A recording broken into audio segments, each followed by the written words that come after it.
Hello, everybody. It is now time to begin the second CISMOR seminar, collaborated with School of Theology, Doshisha University.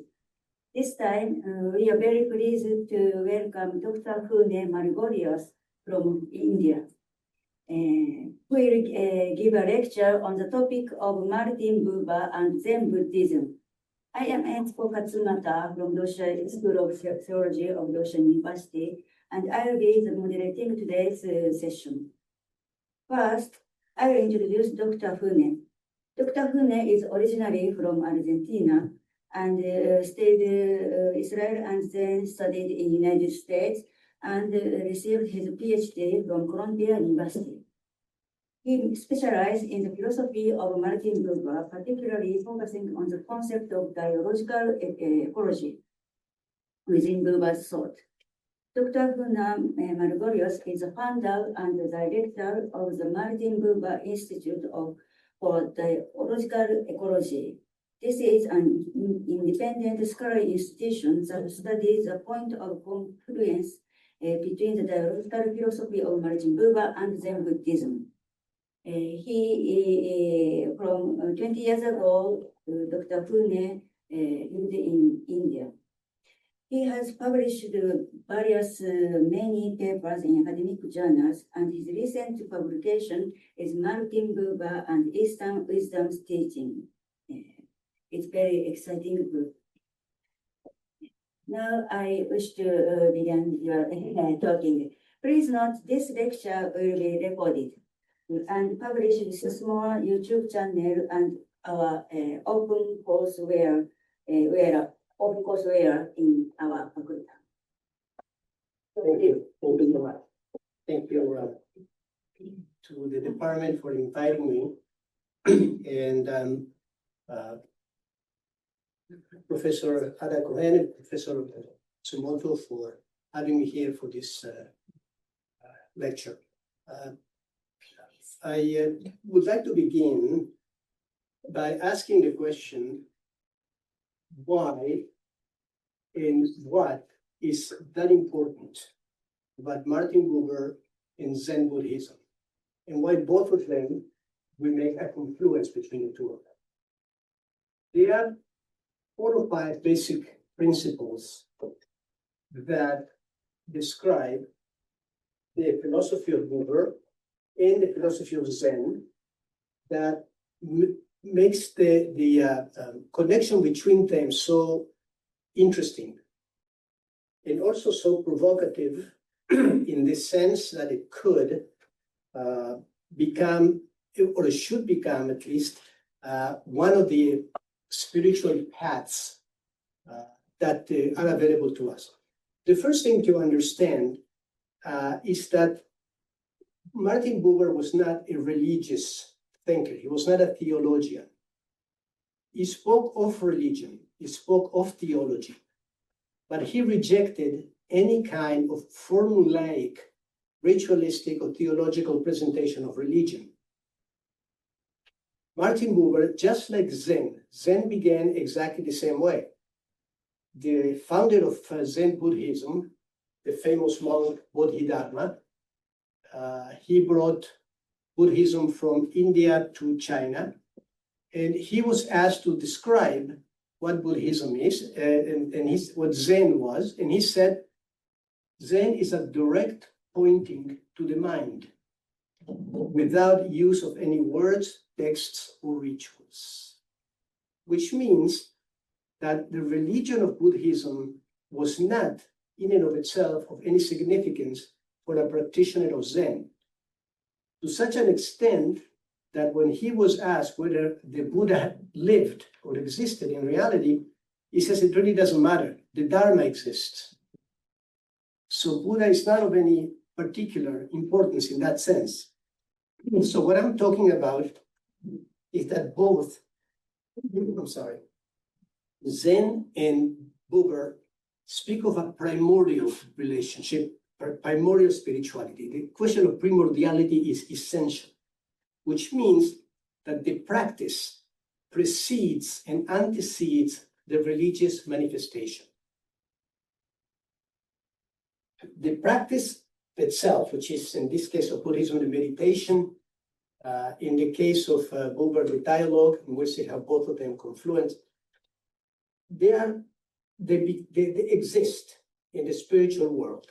Then religions come and make over those and make out of them a system, a theology.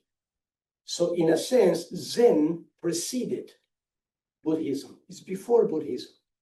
The same way that Sufism preceded Islam. And Buber was trying to explain that some Hasidism also preceded the original idea, the religious manifestation of Judaism. The practice precedes the religion. And why is that?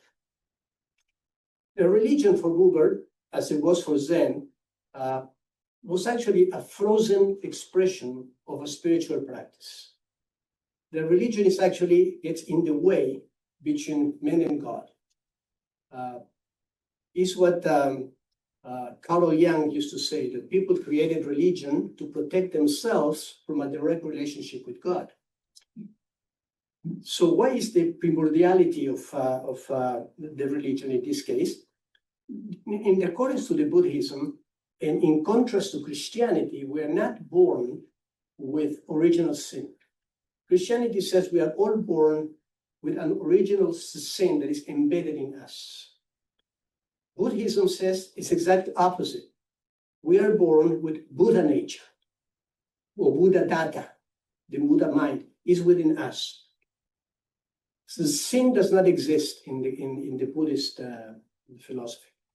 We are all born enlightened beings. We are all born Buddhas. What we need to do is actualize that, find an expression to that, make it real, make it part of our lives, have an existential expression of that Buddha nature. But we cannot have that Buddha nature just by praying or just by doing some rituals. It requires deeds on our part. It requires us to produce deeds of course, meditation and all that, but also deeds of compassion that are essential for Buddhism to actualize our Buddha nature. Buddha nature is born with us, so why is it that most of us don't know it? Because Buddha nature should help us get free from suffering. That was the idea of the Buddha. We have, all life is suffering, Buddha said, one of his 4 teachings, and there is a reason why, and we can find a way to get rid of suffering. But why is it then that we are not able to find the reason behind it, except for those that practice Buddhism as monastics? But for the rest of us, what they used to call the householders, people who are not monastics, why is it that we cannot recognize the Buddha nature in us? And the most important reason is that the social structure in which we live does not allow us to express Buddha nature. We have to express the opposite. We will go into this in a little bit more detail. So Buddhism and Zen Buddhism in particular, and the Buber philosophy speak of a primordial spiritual experience that exists before and antecedes everything else. The main characteristic of that primordial experience is what is called responsibility, or, as I mentioned, a holistic presence. Holistic, from the word whole, a holistic presence. The word responsibility, we have to understand, it comes from the word response, which means is to be aware of somebody and acting upon that person. We are responding to something. Responsibility also means that we're responding to that person's particular sense of reality. We respect the other person's otherness, we confirm the otherness, and we respect that because we have to respond to that. The opposite of responsibility is indifference, ignorance.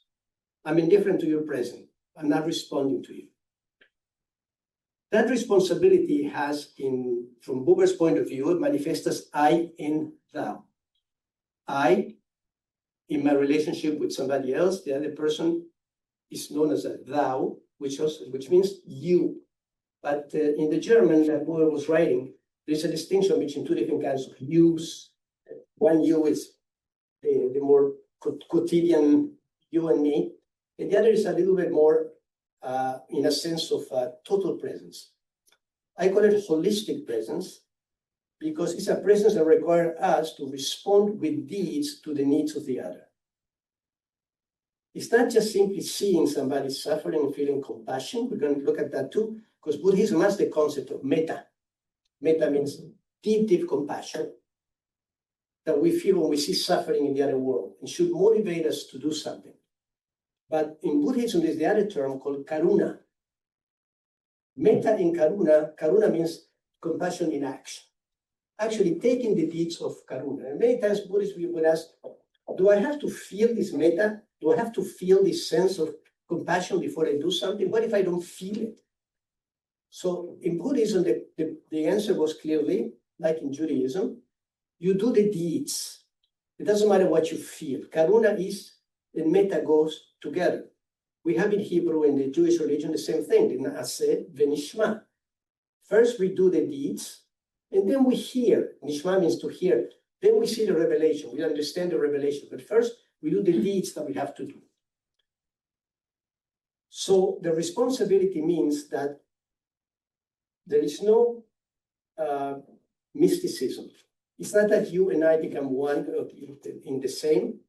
It's me and it's you, and we respond to each other without obliterating neither the self nor the social. And it's a holistic presence. We are present as a whole person.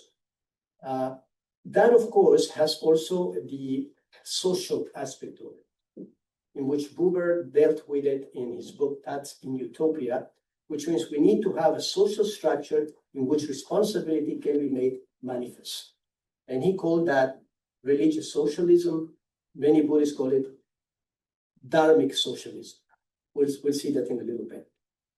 The I and thou relationship and the Zen relationship, because it's not mediated by words, is called a non-mediated. There's no mediation. There's nothing that gets in between me and the relationship. So I eliminate everything that is social constructs, titles, images of the person who's supposed to be. We're going directly to the essence of who that person is. It's a non-mediate, nothing mediates between it.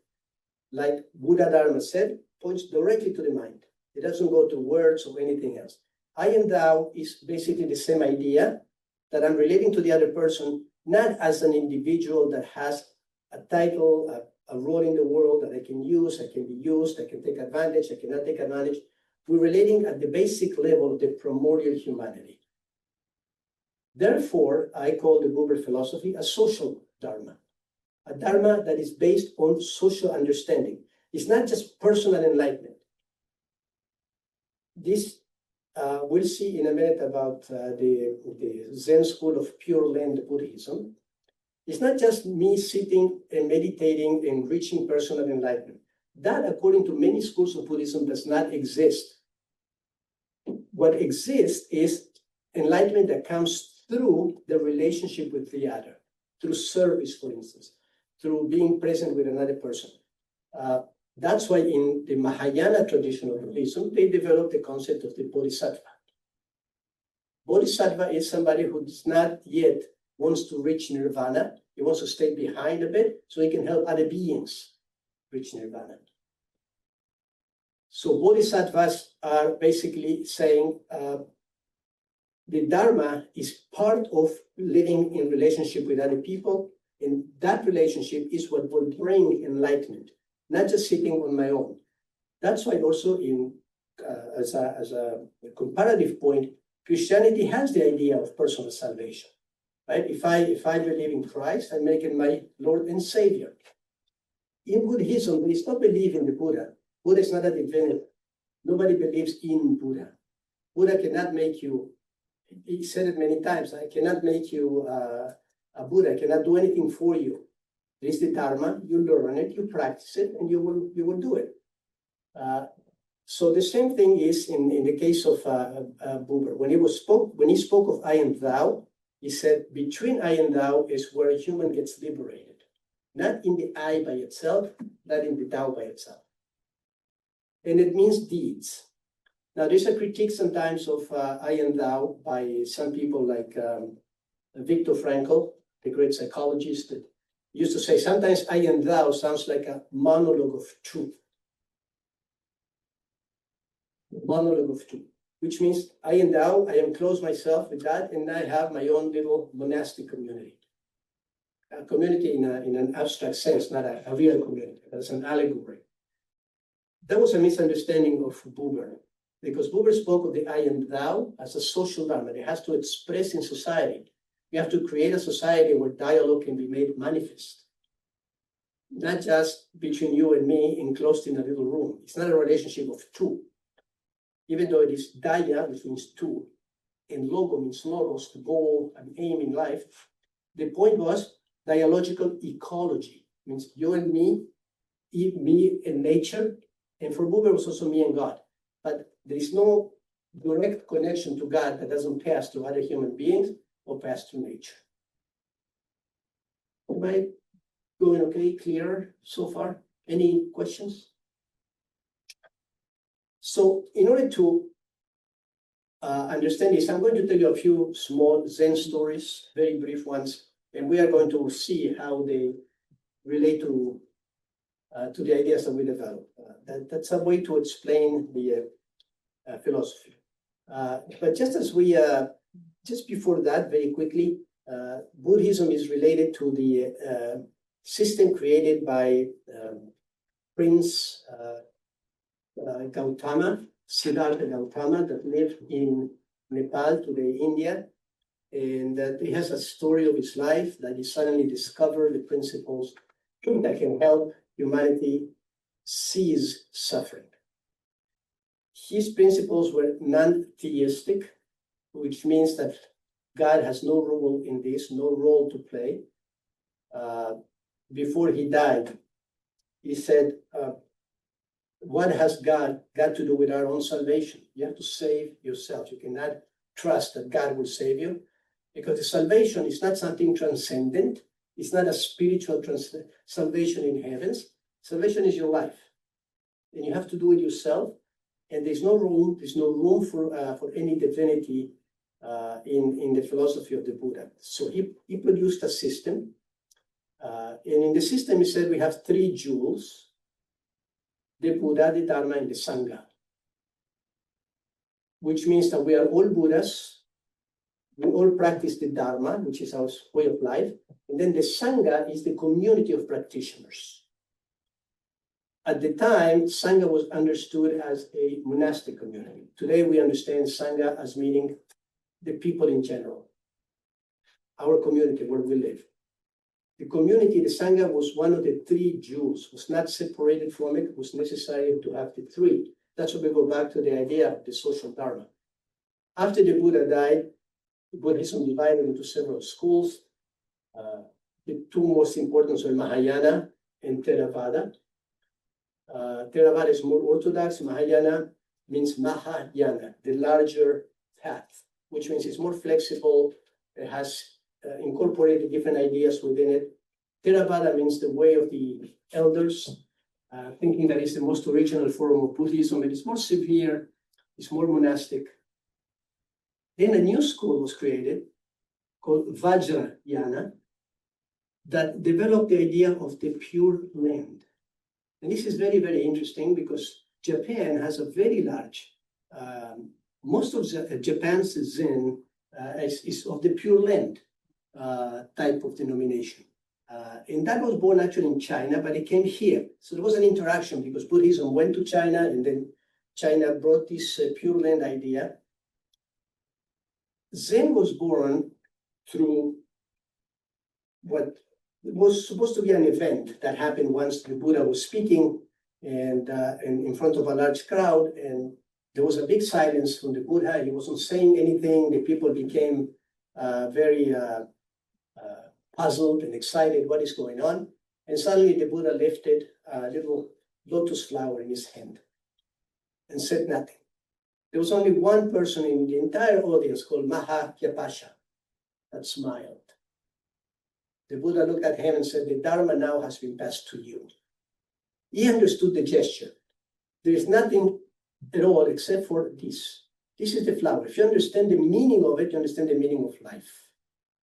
The entire teaching is this particular relationship that you have with a little flower. There's nothing else to look for, divinities, gods, temples, just this flower. So that's the beginning of Zen. And when I came to China, Zen became Pure Land. Pure Land was developed as this idea that since the social structure of society is not favorable for us to obtain nirvana, nirvana is the same as moksha, it's a state of complete liberation, then we need to create a society that will do that. But it's very difficult to do it on earth. So there is one of the Buddhas called Amitabha, or Amida Amida in Japanese, they call him Amida Butsu, that said there is a pure land in the West. It didn't mean necessarily on earth, but it's a pure land in which everything is like paradise. Life is completely beautiful there, nature is perfect, there's no suffering, there's no aging, there's nothing of the things that we don't want. But how do you get to that? Because once you get to that pure land, life is so good that you can actually practice to reach nirvana. Because all the hindrances, all the obstacles are removed. In that land, there are no obstacles. But how do you reach that land? By praying to Amitabha Buddha. So you pray Namo Amida Butsu, Namo Amida Butsu, Namo Amida Butsu, constantly like this for many hours every day. And Amida, who is the Buddha of compassion, will feel compassion, and when you die, will bring you to the pure land. Also, part of the concern that the founders of the Pure Land had was that not only the social structure works against achieving nirvana, but people that work in the fields, the peasants, the working people, they're so busy with their lives. How are they going to actually sit and meditate and think of nothingness, shunyata, and all that? They can't. So what is nirvana is banned from them? They will never reach it. They cannot do it. So he says, I'll give you an easy way. Pray to me. I have the power to do that. I have the power to do that. And I will bring you to that pure land. And then there you have no problems whatsoever because you don't need to do anything. Just enjoy life and meditate and you will get to nirvana. The School of Pure Land became very important here in Japan to this very day. So now that we see what the Pure Land, where the Pure Land came from and how Zen began, in the concept of primordiality, I'll tell you just a few small stories. Buber relates the story of what's called a man in the ditch. And he said that one of the Hasidic rabbis used to say that if you go on the road and you see somebody has fallen down on a ditch, don't just throw a rope to him so he can climb, lower a ladder so he can climb up the ladder. You go down and you come up together with that person. That's the holistic presence. You don't help somebody from the side of, you go next and you, in this encounter of person to person, you help him. You go up together with him. And later on, another famous rabbi called Salanter, he created a movement in Hasidism called the Musar, which is based in ethics. He used to say, my spiritual needs are more important than my material needs. But the material needs of my neighbor are my spiritual needs. Which means that I will not hide from the fact that there is poverty, there is suffering, and I have to dedicate myself to the others. It doesn't matter that my spiritual needs are so higher. And that is what we call about the holistic presence. He will not just pray for somebody. He will say, I have to do something. And what do you do?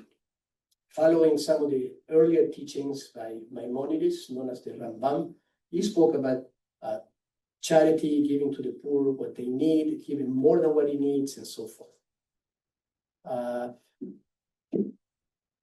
Now, the Buddha himself had other expressions. Now comes from the Buddha directly.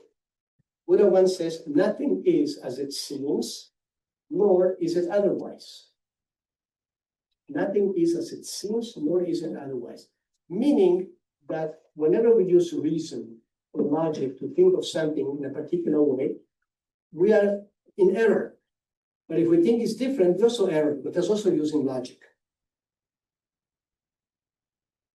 One of the rabbis said, there are no rules for the service of God, and sometimes even that is not right. See, the contradictions are not contradictions. They're simply saying there's no logical way to understand these things. There's a Zen story of a man walking in the forest, and he comes upon a river and he wants to cross the river. And there is no bridge that he can find, if nobody is sitting on a ferry that can carry him over. So he's waiting there. How is he going to cross the river? So suddenly on the other side, he sees two people walking by, and he calls upon them and says, Masters, how do I cross the river? So the master said, why do you want to cross the river? And he says, because I want to be on the other side. And they replied, but you already are on the other side. So what is the meaning of it? That there are no sides, there are no places. Right here in this little flower, you can find your enlightenment. Once they tell the other story of the famous character called Mara. Mara was like a devil that tried to fool the Buddha just before he was obtaining enlightenment. The servants of Mara went to him and said, look, Siddhartha is going to get enlightenment, we're going to disappear. And he says, don't worry, I'll take care of that. And he tried to distract him, but the Buddha was firm and he was not distracted, and he reached enlightenment. So Mara disappeared, because the devil, the bad in the world, is an illusion. It's not real. It disappears the moment that we become enlightened. So there's a story that Mara was walking on the road, and he sees some people collecting things from the road. And one of his attendants went to look what it is, and comes back all alarmed. He said, Mara, these people are collecting dharma, are collecting truths, are collecting good things. That's very bad for us. So Mara says, don't worry. As soon as they collect it, they'll make a religion out of it. See, so the idea is that there's something primordial you can collect from the ground, but we still don't understand that. And there was the other story of this Zen master that was very tired, and he sat back and he put his feet to rest over the statue of the Buddha. So his student came very quickly and took that statue. That's a lack of respect. How can you put your feet on top of the Buddha? So from the ground, a statue of the Buddha came up to hold his feet. So all these formalities of religion do not apply. It's the other Zen master that said that he doesn't go to the church to listen to the church, to the temple, to hear the bell, because he hears the bell sounds in the flowers. All the sounds of the bells are on the flowers. There's another very famous teacher that said one day, all my life, I was selling people water, sitting by the side of the river. And then he goes, my life was totally without any meaning, it seems. Because it is, from the same perspective, you have to capture these things yourself. You have to learn it yourself. You cannot be taught. I cannot go to the river, take a bottle of water, give it to you and say, this is your enlightenment. You have to go yourself there. So he says, the river is right. People see it and they're passing by. I have to sell water. Me giving them the water doesn't help. So nothing that I did was with any meaning, which means I know the Dharma. I taught it to people. But if they don't do it, then nothing was really accomplished. The Buber relates the story of an old rabbi called Suzia that was blind.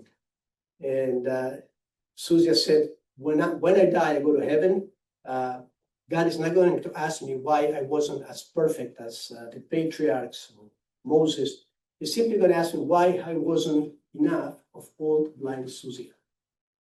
You have to be yourself. That's the idea. No, there's no comparison with other people. No, nobody is more or better.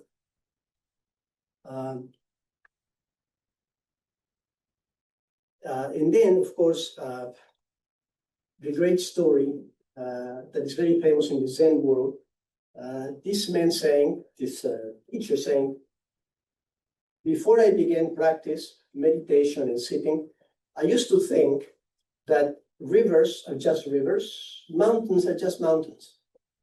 Now that I begin to practice, when I began to practice doing meditation, I realized very soon that rivers were not just rivers and mountains were not just mountains.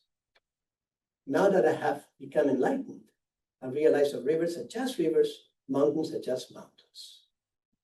The idea is basically that there was nothing to go for. This is when the Buddha speaks no desire. What it means, don't try to look for transcendent things. Everything is really in front of you. I and thou, immediate relationship with the world, and that's all you need to find. Once you realize that, there's no need to do anything else. There's no need to go anywhere. There's no need to cross the river. You already are where you're supposed to be. So all this life took him to realize that the rivers are just rivers. And so he said, before Zen, I used to go and carry water and chop wood. After enlightenment, I carry water and chop wood. That is life. It continues the same way. Any questions, any comments? So what's the idea of enlightenment? Right, okay. So what is enlightenment from the point of view of Zen, and the same from the point of view of Buber, same idea. That's what Buber did, which is he responded to the idea of whether there is a transcendent realm of life or everything is immanent within nature. That was the two discussions, the question of being and the question of immanence and transcendence. From the point of view of Zen and Buber, the idea is that liberation or enlightenment is simply being present in the world today. It's mindfulness in the world. The great Zen master, Thich Nhat Hanh, that died really recently from Vietnam, is the creator of a Buddhism school called Engaged Buddhism. And he said, to be is to interbe. He used the word interbeing, which is similar to Buber's talking about the between of I and thou. He said there is no such thing as no being or one being. We are interbeing. And that means that in the Buddhist tradition, the concept of dependent origination exists in Buddhism, which means everything that exists depends on something else to exist, either before or after. Everything is the cause and an effect, and that's the idea of karma. It's very simply cause and effect. But the Indian karma, the Hindu karma, was something more transcendent. It's something that has to do with lives, passing, reborn, and all these things. The Buddhism took the idea of karma and said, what it simply means is if I do something wrong now, there will be consequences. So what it says is that we are interbeing. Whatever my being does now, it affects somebody else. And therefore, we have to be very careful with our actions, with our deeds. So whenever we do something which is mindful and compassionate, that's liberation. There's nothing else to it. It's right here in front of you. The water is right here. The river is right here. There's nothing else that you need to be looking for. So when people thought that liberation means that suddenly you become a transcendent being, walking with a halo, and you're not suffering anymore. No, because enlightenment is I'm still carrying water and chopping wood. The mountains are the mountains, but it's a realization of it. It's seeing things with a new eye. It's understanding life in a different way. The suffering is when we don't understand life. What is that we don't understand is the concept from the point of from the Buddha's point of view, it was impermanence. He says we attach to things. Attachment is the problem. We attach thinking that things should be there all the time, but they're not. Everything is impermanent. 5 minutes ago, I was saying something, I cannot re-say it again. What I'm going to say 5 minutes from now, I don't know. So, but that's life, it's impermanent. So the realization, the understanding, the proper understanding is the liberation. It's in the mind. When we speak of the Pure Land, that was a more traditional, closer to the Indian concept of enlightenment, that is living in a world of paradise. But in the modern times, there was a school of Pure Land in China by the master Shen Yan that said the Pure Land is on earth. There is no such thing as a Pure Land everywhere else. He called it humanistic Buddhism. We create a Pure Land on earth. How do we create a Pure Land on earth? By relating to one another in a compassionate way, in a dharmic way, which is what I'm saying, in a dialogical way. And then we create a Pure Land on earth. We understand each other differently. We create a dharma that is dialogical. And in many places, he wrote things like, I'm saying it was a relational practice. The interdependent mindfulness. And that is what dialogue I and thou means. Interdependent mindfulness. And that is the liberation. There's nothing else to be pursuing. That's what I said before, that interdependent liberation is primordial. And then the religions came in and they took the concept of liberation or enlightenment and they made it into something spiritually transcendent, esoteric, but it is not. It's a very natural way of being in the world, manifesting our Buddha nature. Yeah. Any other comment? Question? Question. Yeah. So the idea, everything is in front of you. So we have to satisfy what do we have, you mean, or probably the Zen Buddhism teaching. So if so, we don't have anything to develop something, or is there any room to make something better? Better? Yeah. So effort to make something better world. Or to So aspire, it- actually. Yeah. Just even to aspire. Yeah. Not even the better, but looking for something Okay, else. okay.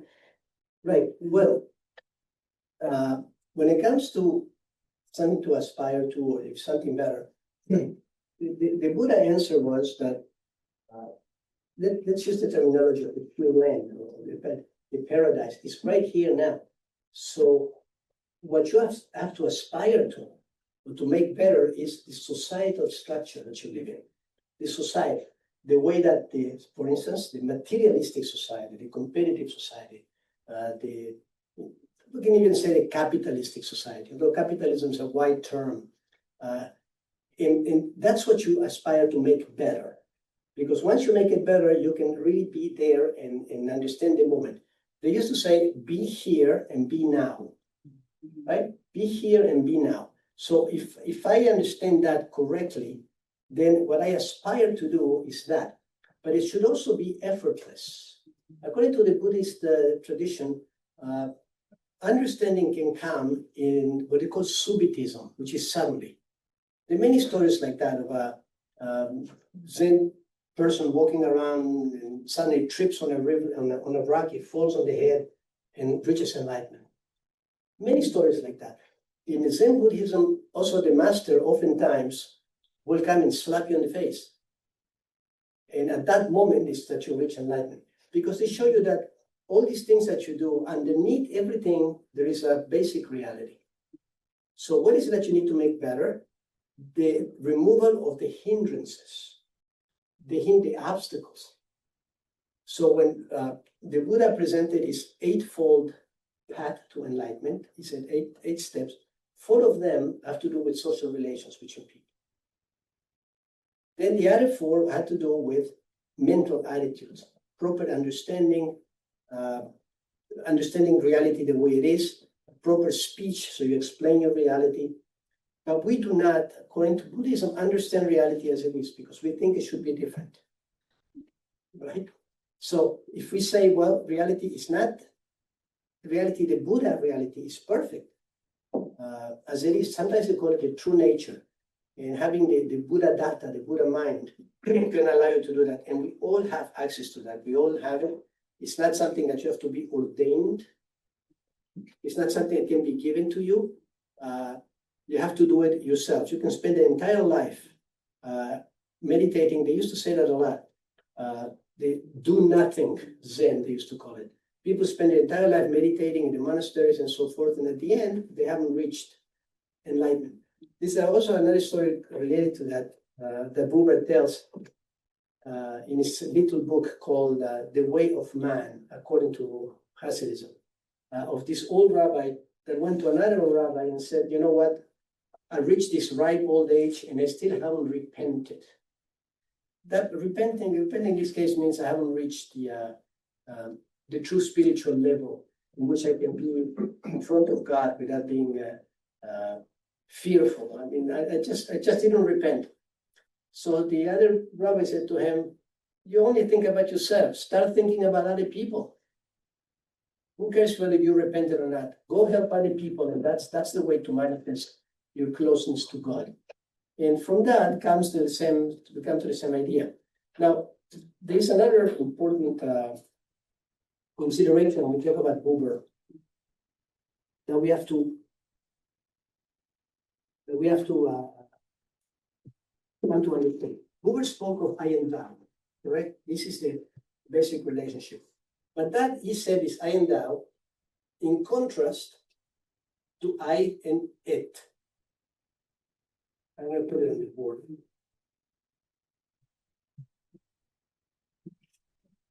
I and thou in contrast to I and it.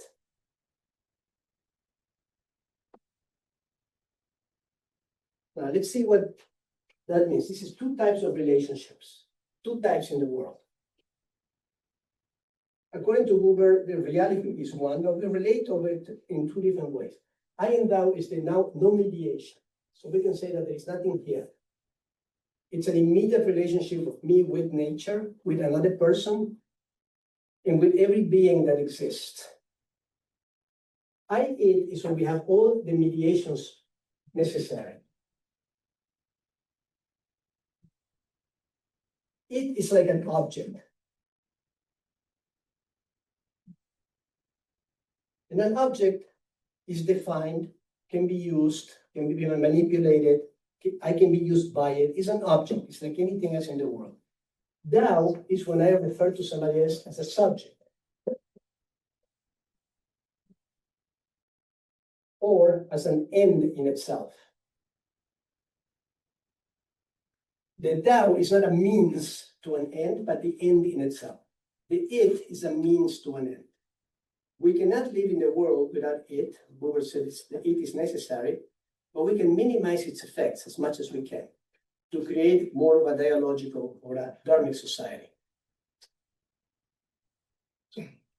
So when we speak of the I and thou, Buber really, in my view, resolved a major issue in Buddhism without intending to do so, but I present it this way. And when we speak of the Pure Land, there's two concepts from Japanese actually, called the Jariki and the Kariki.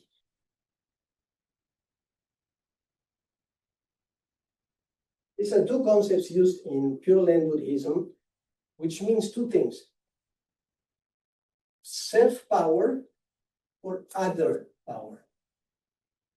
Buddhism was always understood as self-power. I do my own meditation. Nobody can sit on the couch for me. Nobody can do these things for me. Nobody can eat my food. Nobody can think my thoughts. It's all about me, and I can do it, and therefore I reach liberation. When I said before that the Pure Land masters said, but most people cannot do these things. They're not able. They have to go to work in the morning. They have all these kids to take care of, and they have all these responsibilities. How can they actually spend all this time? So that's when Amitabha Buddha said, I can help you. It's my power. So instead of self-power becomes other power. The power of the Buddha to bring you to enlightenment. So the two schools in Pure Land had this problem because they were criticized by saying you're taking something away from Buddhism that is very important. You're saying that you can pray your way, then you become like a Christian, you become like a Muslim, like a Jew. You can pray your way out of trouble. You can pray your way into the compassion of somebody more powerful, transcendent being can bring you into reality. So Buber, in his book, came up with a concept that is absolutely genial, because when he was asked, how do we do this I and thou, he said, these two things in people's life, will and grace.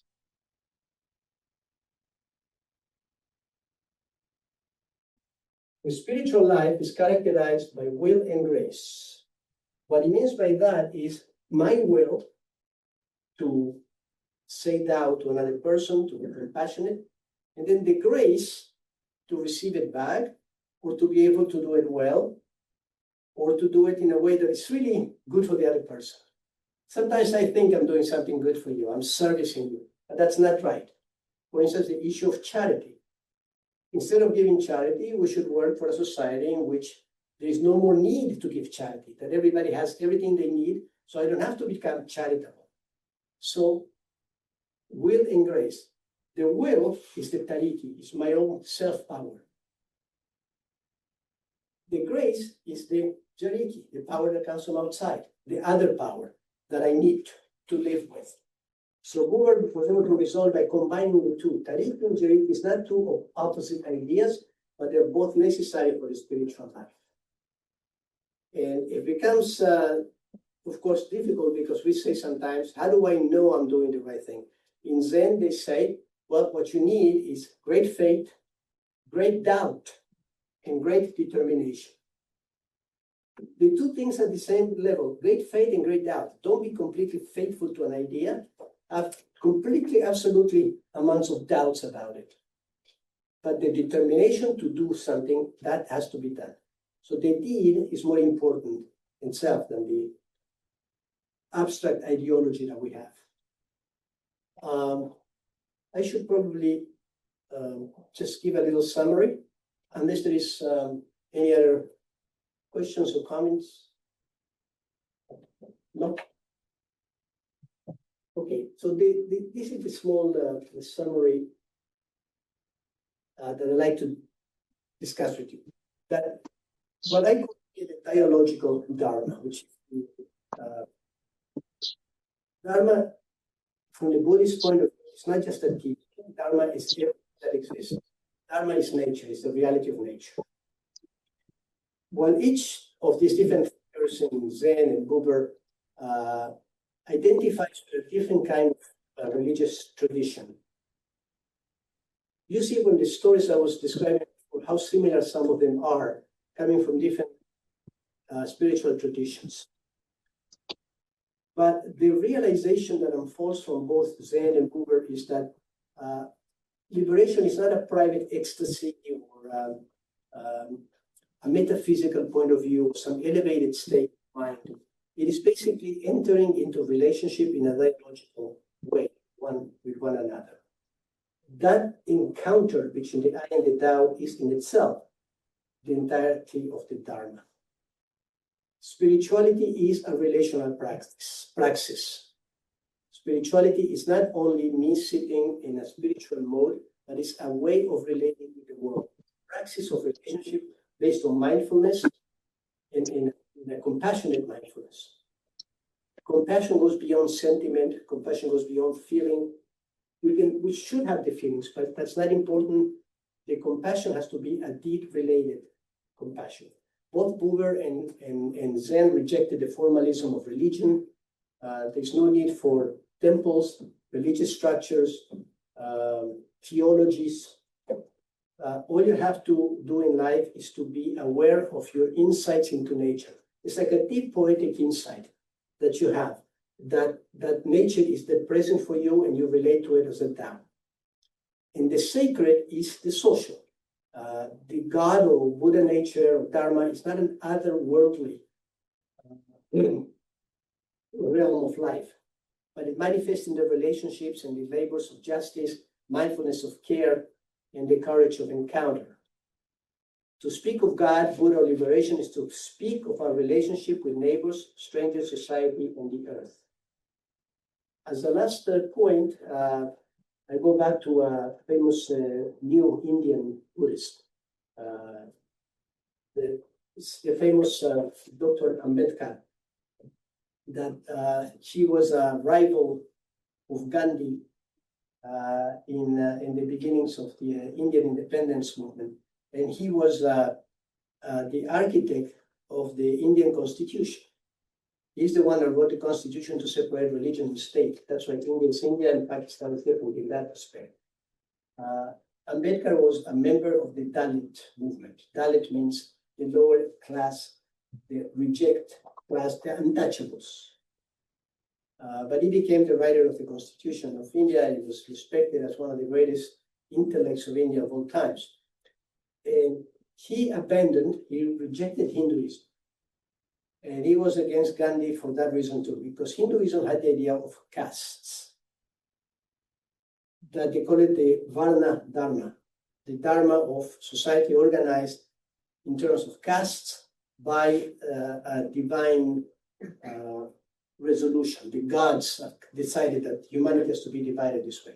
Gandhi wanted all the castes to exist, but to have a good relationship with you. There's no reason why the castes should fight. He wanted them to be in a peaceful relationship. And Ambedkar said, we don't want to be part of any caste. I don't want to have a better master. I just want to be free. Castes don't exist, should not exist. So he rejected Hinduism for that reason, and he was right in the sense that he became a Buddhist. And he took hundreds of thousands of his followers in the Dalit movement to become Buddhists.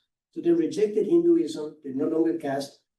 I say he was right because the Buddha was told many times when he opened his initial Sangha, why are you taking all these Dalits? I mean, this should be just for us, for the Brahmins. And he said, Buddha nature is in everything. It's in all human beings. There's no such thing as a caste. There's no such thing as people born with it, people born without it. They're all born, so there's no castes. So he created a new movement, and he called it Navayana, means the new path, as opposed to Hinayana, Mahayana, and the other ones, Vajrayana. His was called Navayana, the new path. And he said, bringing a Buddhism that is completely connected to the idea of social justice, equality, and the social amelioration of society. All of the teaching of what my master, the Buddha, was about that. Compassion, relationship between people. So he rejected not just the idea of the caste, but he also rejected some of the Buddhist ideas of karma that appears in some idea of some ways of Buddhism, also as a transmission from life to life. He rejected temples and he rejected the creation of ordained masters and everything else. He said Buddhism is a way to live in society, and the Navayana movement he created exists till this day. However, he died very young. He was 52 or 3. When he died, he did all his life, I mean, in 50 years, to do the constitution of a country, to create a new school of Buddhism. It's an amazing spiritual and intellectual feat. But the efforts were such that he died young. And after he died, of course, without him leading the movement, it remains on the sidelines a little bit. And now it's celebrated in India, but only as a formality. What I want to say, things that I write about, I put Buber and Ambedkar in the same level of reformers of religion, making religion a social program more than a metaphysical theology. Okay. Thank you. Thank you very much for listening. Thank you. Thank you. Thank you. So now we move to question and question session. Do you have any questions? Please mention your name when you ask a question. Or a comment or an idea. Comment, yeah, anything.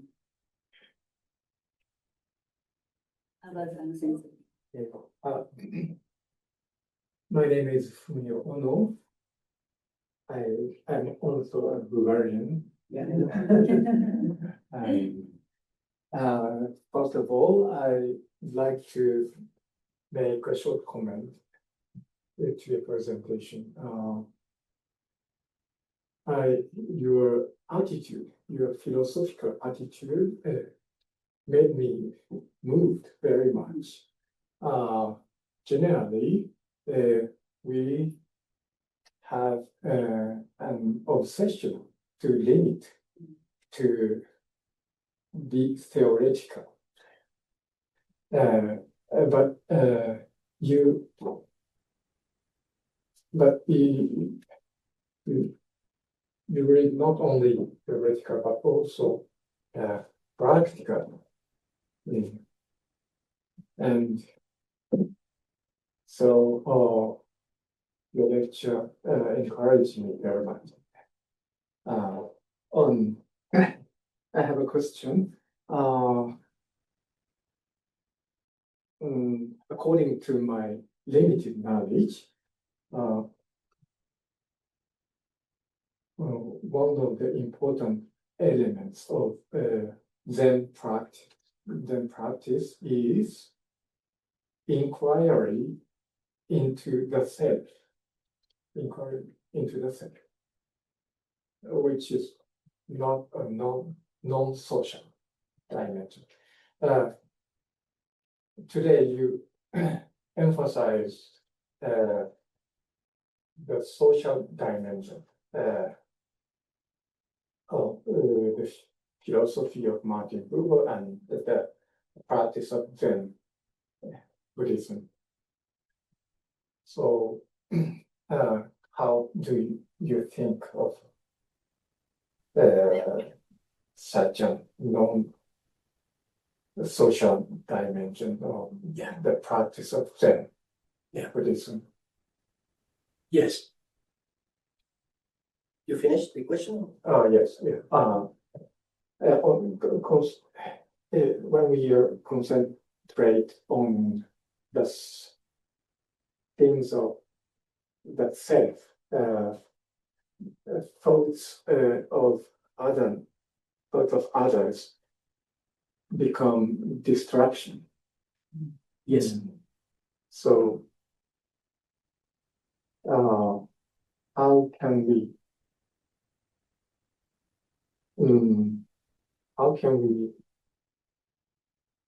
think of the social dimension through the practice of inquiry into the self? Right. I understand. Yeah. There are two questions to understand. Zen says there is no self, anatta. So what is it that you're inquiring into? There is no self. So when they say we inquire into the self, what is it that they're really inquiring into? What do they call the self? They call inquiring into the shunyata. There is no self. There's an internal luminous opening into the world. There's a vast nothingness. Well, emptiness, I say. Because the word nothing in Western philosophy has a separate meaning. God created the world from nothing. That doesn't make logical sense. Nothing cannot produce something. But we're talking about no self. So when the Zen says inquire into yourself, what is it that they're talking about? The great master Dogen, he lived from 1100 to 1150. He was the founder of the Soto Zen movement. He said, to know the self is to drop the self. To drop the self, when he said drop the self, is recognize that there is no self. But once you drop the self, you become enlightened by the 10,000 things. When he says 10,000 things was an old expression, I presume, in classical Japanese about the world, the beings. And he says, treat every little leaf, every little blade of grass as the body of the Buddha. Not just because you're treating it like that, because that's the body of the Buddha, the leaves. So the idea that we're inquiring into the self is simply an idea of dropping the self. And then we have become enlightened from the 10,000 things. But how can you drop something that is not there? Because there is no self, according to Buddhism.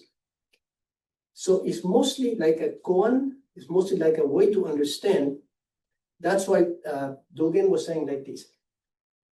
Air is everywhere, but I still need a fan to bring it to my face, right? Despite the fact that it's everywhere. So, and Buber then said also that the spirit is not like the blood inside the body, but it's the air that we have between us. But the idea is, even though there is no self, I have to understand that there is no self before I can drop it. Otherwise, there is no point. But there's something else that I often say in regards to Buber. I and thou is not, I and thou reflects no self, because we're talking about the concept of what? The between, right?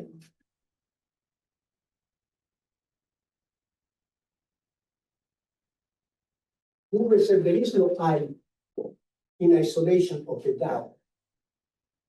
As separate from the thou, there is no I, which means there is no self, as we understand it. It's only in relationship. The I-it is a different kind, because what the I-it produces is the ego, not the self. The true self, the Buddha data, the Buddha data, the Buddha knowledge, comes from the I and thou, because it's in the between, the interbeing, that the relationship with the 10,000 things. That's where the true self comes from. But when you do I and it, then yeah. So this is, in my opinion, when the Buddhist said drop the ego, drop the self, what they mean is drop this, the ego, because the ego is the basis of samsara, right? Ego is all the materialistic and manipulative and that we need for life. We do need it, but we can reduce the scope of it to a great extent. So the self that you're inquiring is how to get rid of this ego. That's what you're inquiring in, because you have to know how to do it. And the between of I and thou is what becomes then the Buddha nature, let's say, or the true self. Sometimes it's self. So we're inquiring into something that doesn't exist because we have to become aware of it. And once we become aware of it, we drop it and we allow our relationship with the world to enlighten us. And other than that relationship, there is no possibility of true enlightenment in Buddhism. Now, in Hinduism, it's different. You can be a hermit. You can live in the mountains. So some Buddhists also do that. The Buddhist hermits, Buddhism is big. As a school, they have different ideas.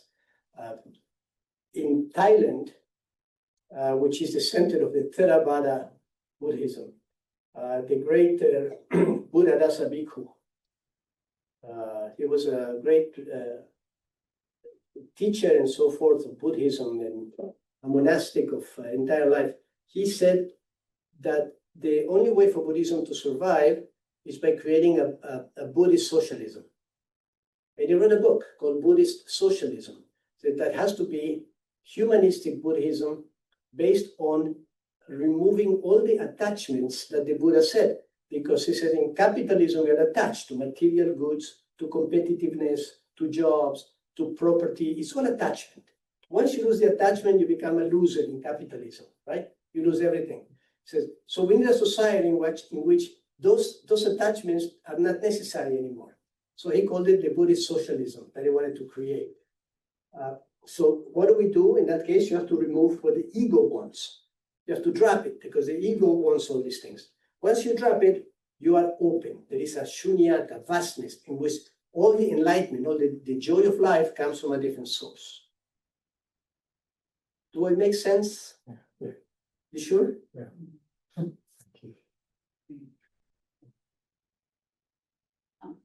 Any questions from the Zoom? Any question from the Zoom people?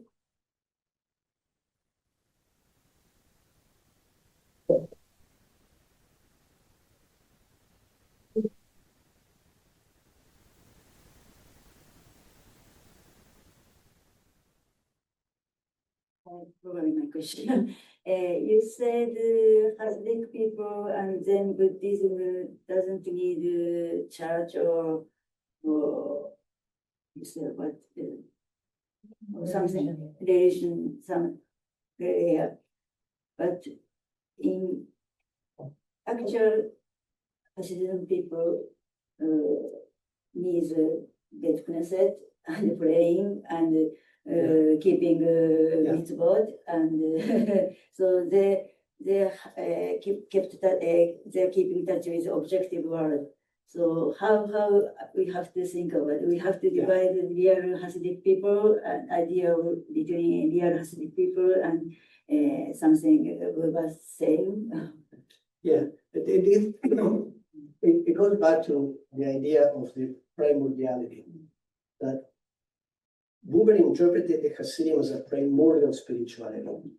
But what happened then is that religion took over.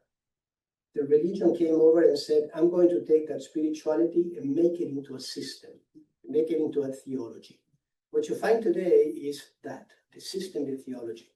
But the basic spirituality of Hasidism does not require, from Buber's point of view, anything but the relationship between you and me, and then the relationship to God. Buber also divided the study of Hasidism into two segments. One was the legend, what he called Haggadah, and the other was the historic, let's say, studies of Hasidism. The great Gershom Scholem, right, the great scholar of Hasidism, used to call Buber a religious anarchist. Yeah? And he said, the Hasidim exist as they are, like you're saying. You know, they go to the Beit Knesset, the synagogue, they do the mitzvot and all of those things. But Buber said, no, I'm talking about the legend of what is a Hasidim. What is the spiritual core of them? And he found them to be in the dialogue. He developed the ayin dao from that, which is the relationship between one Hasid to the other, and especially Hasid to the master. The master being the center of the community, and everybody there loves one another because of the center in the community. And that's the idea. All the rest is was put later into religion. It was deformed. That's what today's Hasidism is not what he was describing. But I do happen to know some Hasidic scholars that still regard Buber as a great inspiration for them. Because it tells them that Buber shows us what initially we were thinking about, and that could never be made into a reality. But also because of political reasons and many different reasons that constrain the Hasidic movement. There was a great Hasidic master, Rabbi Nachman of Bratslav, that Buber actually discovered or recovered the stories that he wrote. One of Buber's first book was the legend of Rabbi Nachman. And he was compared many times to Franz Kafka, the great European author, Czech author, because Rabbi Nachman used to teach through stories, through legends. That's how he used to teach his disciples. And he used to, one of the things he used to tell his disciples is, sometimes don't go to synagogue, go to the forest and pray your heart out. Just pray. And all the Hasidim do that. These followers, they go to the forest, sometimes before Shabbat, and they go there and they start praying and opening their hearts to God, all the things that they need, all the things that they want, all the things that they hope for, outside of the formalism of the actual ordained prayer, the Siddur.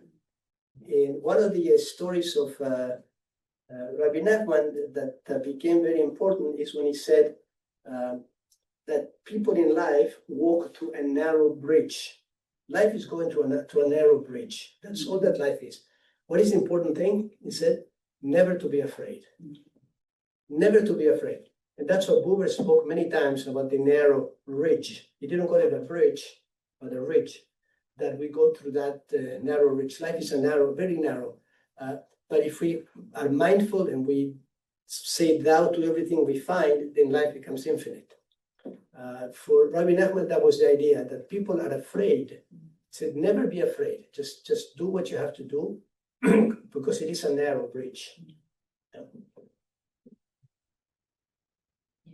just never to be afraid is very encouraging.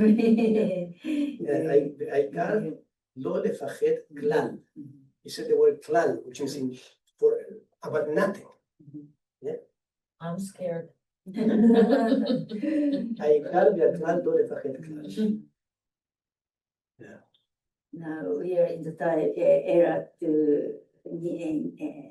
various kinds of dialogue is needed in this world. So what we can bring from his Buber's idea in this world. That's what I would love to see Buber and Zen ideas combined and more widespread. But it's very limited because academia doesn't deal with that. It should, but it doesn't. And I published my book.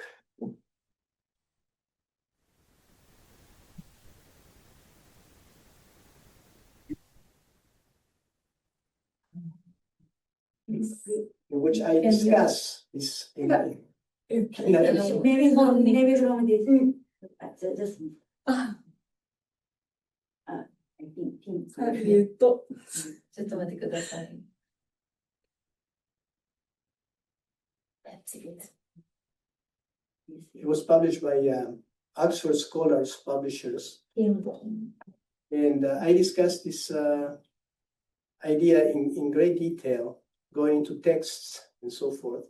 It was not meant to be an academic book, but it remains within, more or less within those.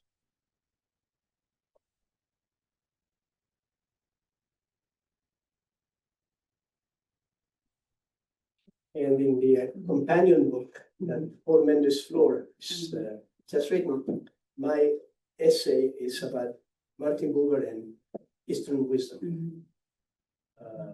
Your article is on the reception of Buber in Japan. Yeah. Yeah. So we both belong in the same subsection of the book. So I did a summary of my book into that article in the companion book. But basically, Buber did not know Buddhism. No, he did a lot. He did a lot. Oh, he wrote about Taoism. Taoism. Yeah. Well, but then he also discussed many times the teachings of the Buddha. He thought that the Buddha was too detached from his point of view, while Taoism was more concrete in terms of how to live in society. Yeah. He translated the works of Lao Tzu. Yeah. No, Jiangsu. But he translated them from the English translation. Yes. So it was indirect. But many times, and I quote oftentimes what the Buber said about Buddhism and the way that the Buddha actually brought people together and so forth. He sometimes likened it to a Hasidic community. But he was more interested in Taoism.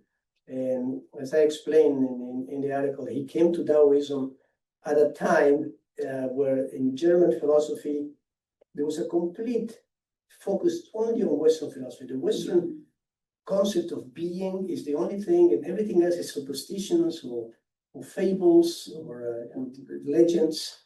And he said he realized that there's such a depth in Taoism. And Taoism then became part of, because Zen is a mixture of Buddhism and Taoism. And the idea of just simply letting go, not intervening, not interfering in history. That's the idea that Buddhism took from Taoism. The pathless path, the gateless gate, right? The Wu Wei, the doing of non-doing. All these ideas that came from Taoism went right into Zen Buddhism. So he knew it from translations. Yeah. Okay. Yeah. I Translation. think it was very common at that time that Yeah. you learn things from translation and not from Not original from original material. source, no. Yeah. He read all of these from English. And English wasn't even his first First language. language, yeah. Then he translated to German. That's why the first I and Thou version that he translated together with the Robert Smith is not being used anymore, right? We had to get to Walter Kaufman to do the new translation.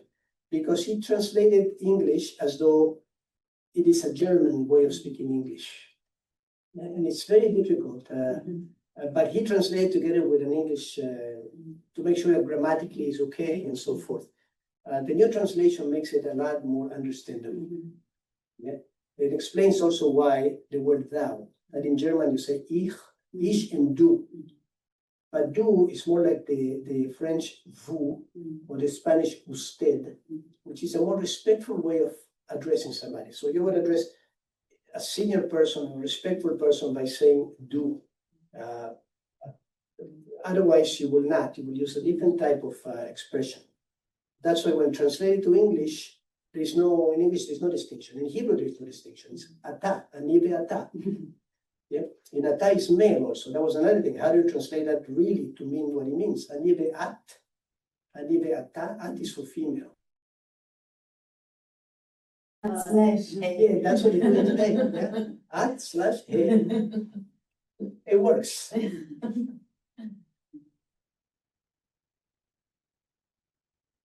Any other comment? So how you reach Buddhism and Zen Buddhism? You Personally? I think I was born with it. He's part of the Buddha. I discovered my Buddha nature playing football in Argentina. There was a time in Argentina that we had the translations of books by Alan Watts, Daichi Suzuki, and some of the other great, the came in Spanish. I was a kid, and as many kids in Jewish tradition, we get immediately pushed into reading books.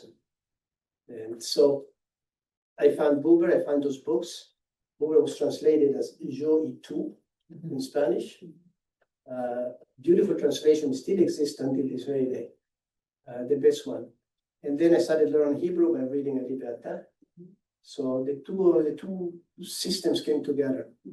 But it's a bit frustrating because through life you don't find great reception for this, even though to me it appears to be very obvious and very important for spiritual development, especially during these times that everybody is religious and no one is spiritual. Or the other way around. People think that spirituality is just sitting on a mat and meditating all day and going like this to the Buddha. And that's not what the original Zen taught. That's exactly what they say we shouldn't do. That's why many of the Zen masters were being persecuted at the time, because they were saying to people, don't go to the temple. Let's go to the field. Let's meditate in the field. Let's do something. Let's carry water. Let's do things and discover the Dharma in there. But now it all became temples and big ones. Yesterday we visited some of the Zen temples in Kyoto. They're magnificent. Which one? Chion. Zion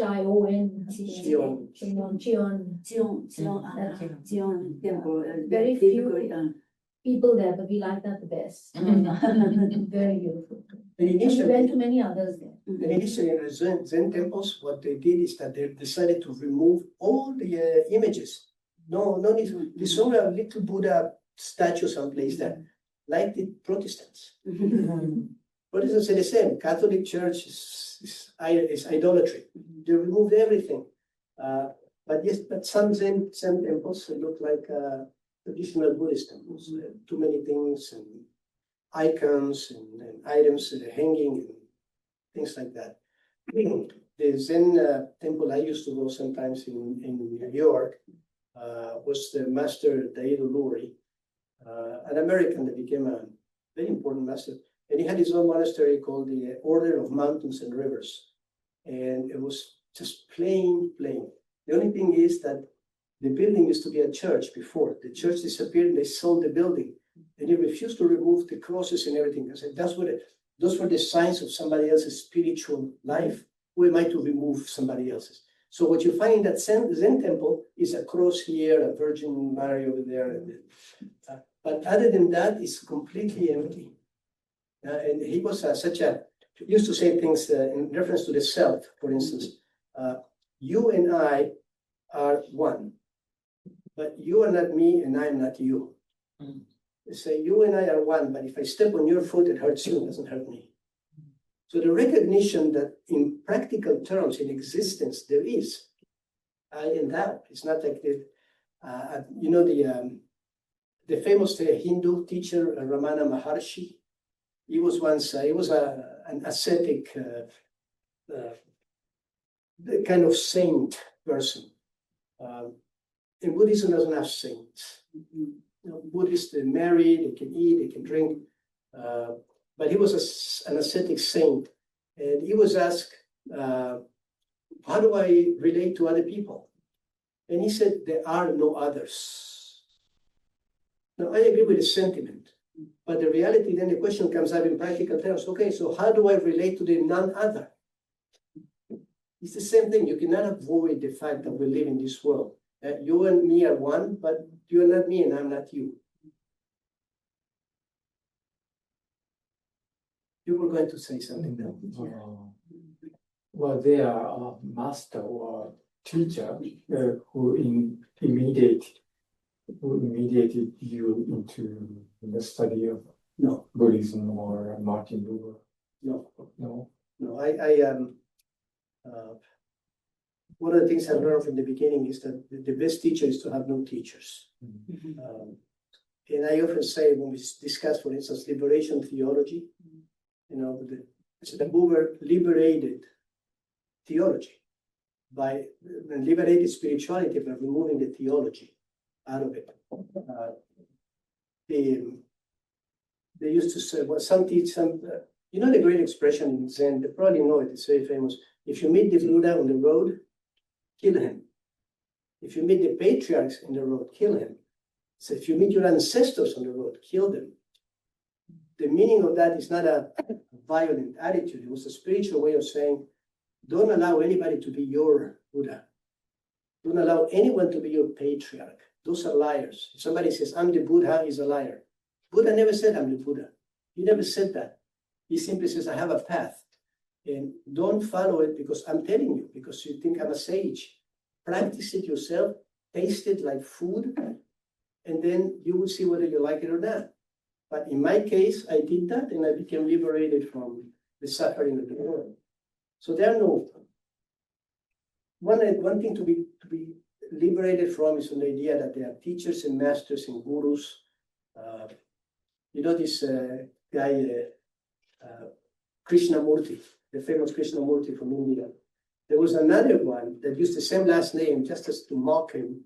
It was named U.G. Krishnamurti. And he had a large following. And he used to always say the same thing. I'm here to teach you that there are no teachers. I'm here to show you that there's nobody can teach you anything. So he used to do all kinds of crazy things for people to see that teachers don't mean anything, but you can still reach your own enlightenment by following the path. The Dharma exists, whether the Buddha existed or not. Imagine if you say to a Christian person, Jesus Christ never existed. Then Christianity doesn't exist anymore. If you tell a Muslim person the Prophet Muhammad never lived, then there is no Islam. But if you tell a Buddhist the Buddha never existed, so what? Who cares? But teachers do exist. Yeah. Because it doesn't mean that I have to be attached to or believe in, but I can receive a kind of road, guidance. That's what they call it in Zen. Okay. Guiding teachers. So that's okay. Well, you need to have You need, exactly. But it's just a guiding teacher. As soon as you don't feel it's guiding you, and in fact, I say to the teacher itself, if you think you're guiding them too much, just move away. Stop guiding because you're gonna misguide. You're gonna take them to the wrong place. You have to stay. That's why sometimes I feel they're very detached from you. They just simply try not to be too much. They have to guide you into understanding what you need to do and how to do it. And after that, because what we have confused oftentimes, the teacher is like a guru that will give me spiritual powers.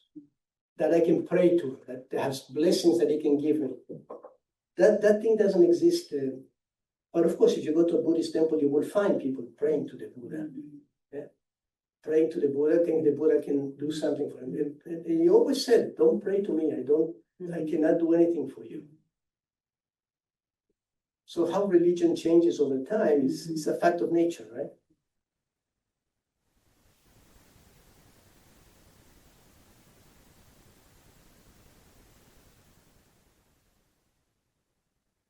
Do you have any other questions from Zoom participants? Kato-san, she is from Buddhist high school. Did you have something? Okay, so after. Okay, so we close our session. Thanks so very interesting and stimulating lectures. Thank you. We can, your lecture provides us many important insights in this time, in this difficult era. Thank you very much.